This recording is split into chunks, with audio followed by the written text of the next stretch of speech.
Victoria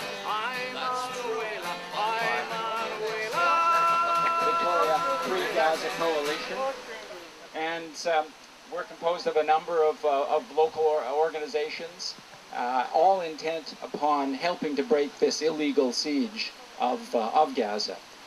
When we were planning this event earlier on, Kevin specifically urged us to hold it here. And why here?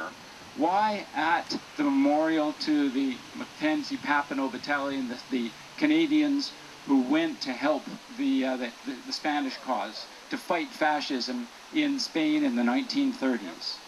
Because it is like the cause that Kevin is engaged in right now. It is in some ways very akin to that cause, and that is that a group of internationals, including some 40 Canadians and Kevin, of course, are going to help to make sure that justice prevails in the world. That this injustice of the blockade of Gaza that has been carried out by the Israeli military for 5 years now cannot be allowed to continue. Everything that we know about the past 5 years of the Israeli blockade of Gaza, and think about this: 1.5 million people who have to rely for their essential goods essentially on tunnels. What 1.6 million people in the world are supplied almost entirely by tunnels? This kind of injustice is just almost unbelievable. We must take action against this.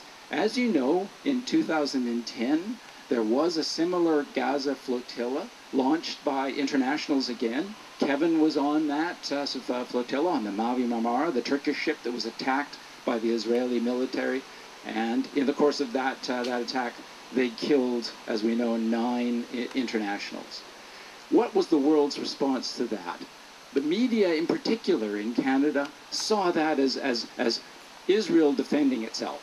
The fact that the attack was in international waters, that it was by heavily armed people against internationals who were essentially defenseless except for what they could find on board the ship, which was virtually nothing, that all passed to the side. That universally, the media and international governments essentially supported Israel.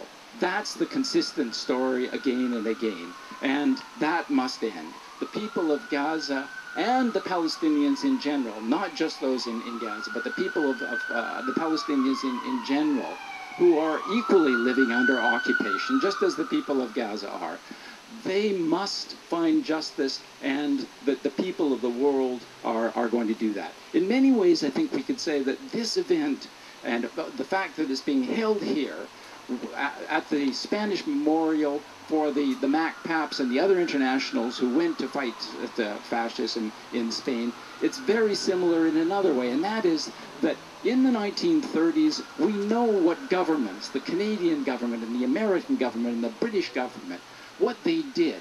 They let the people of Spain die and be overwhelmed by fascism. And the governments of the world, including Stephen Harper, the Conservative government of Canada, are doing very similar actions today. They are letting the people of the Palestinian people and the people of Gaza simply succumb and live under this reign of terror that is imposed by the Israeli military.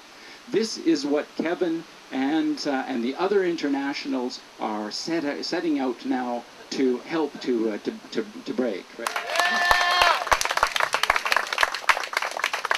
Yeah, I'd like to, I thought this might just be a personal pilgrimage down here, but it's good to have friends with me to my favorite memorial.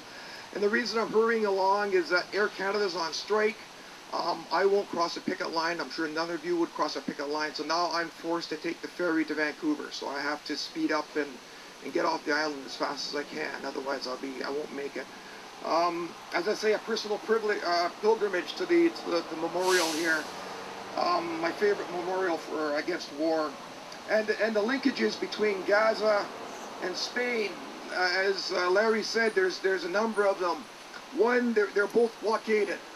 both of them suffer from a blockade that was stopping aid from getting in. The Spaniards, the British blockaded them. And in this case, the Israelis are blockaded, and Canada's blockaded them. Canada doesn't want aid to get into Gaza. And the other parallel is that the 1,700 Canadians that went to Spain to fight against fascism, the Canadian government made it illegal for those Canadians to go to Spain. Every one of their passports was stamped, not legal for Spain. They wouldn't allow Canadians to travel to Spain. In this case, I just got an email this morning from Tel Aviv, from the Canadian Embassy, saying, don't go to Gaza, you're not allowed to go to Gaza. Shame! Shame! So I'm ignoring them. I got a phone call, personal phone call last time from the Canadian Embassy in Tel Aviv saying, you can't go, you can't go. And I said, well, you can't tell me where to go. Your job is to tell the Israelis not to attack me. So, anyways, we lost in Spain, sadly. We're overwhelmed as far as the left wing and the good people that were fighting for the democratically elected government of Spain. This time we're making better. We're doing better. The last flotilla, it forced Israel to open up the aid shipments. It forced to open up Rafah. Things were getting better. Israel's closed it down again. Rafah is closed again. The Egyptians have closed the Rafah border crossing again. So it looks like things are retreating. Once the media spotlight was off, we're going back to the way it was, and that's why we have to get it finished. We have to do the job completely and open up the borders with Gaza and let this in. You see nothing in CBC about this flotilla or me. Mainly the flotilla, nothing at all about the Canadians going on it. As it happens, you know, again, I seem to be barred from as it happens. And the Times columnist, anybody see anything in the Times columnist about this?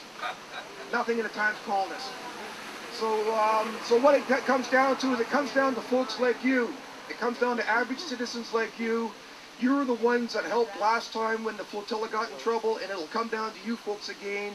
You're the backbone of the movement. The Canadian boat raised $300,000 through donations from just folks like you all over the country. Actually, it's $340,000 they've raised so far, and they still need a bit more because it's costing more. The Israelis have forced us to do some really high security measures. I don't know where the ship is. I'm going to Istanbul. And when I get to Istanbul, I'm told to connect with somebody in person, and they'll tell me where to fly to next. So that the security is steep, it costs money for that security, and so the fundraising carries on. With that in mind, there are some T-shirts and bags and T-shirts that are being sold here. $10 for the bags and $20 for the shirts. Please buy them, because that money will go with me right to the people of Gaza. It'll go to the people of Gaza, not through my hands, because I'm not taking cash on the boat this time, because the Israelis swiped all my money last time. Learning my lessons. So if you want to keep track of what's going on, I've got a website. Friends have set it up. Turdad, Zoe, Mehdi. It's kevinneish.ca. And from that website, you'll find out everything. You'll find out about me, about the Twitter links. You'll find out about the Canadian boat. You'll find out about the Free Gaza boats. So if you just remember myname.ca, that'll be the link to all you need to know about what's going on and what's happening to me. And I think that's about it. We're going to win this time. The Israelis have almost never been set back on their heels. Almost never. The last flotilla set them back on their heels. Now we're going to push them right back. We're going to get into Gaza. This time for sure. Thank you. I've got to get to the airport.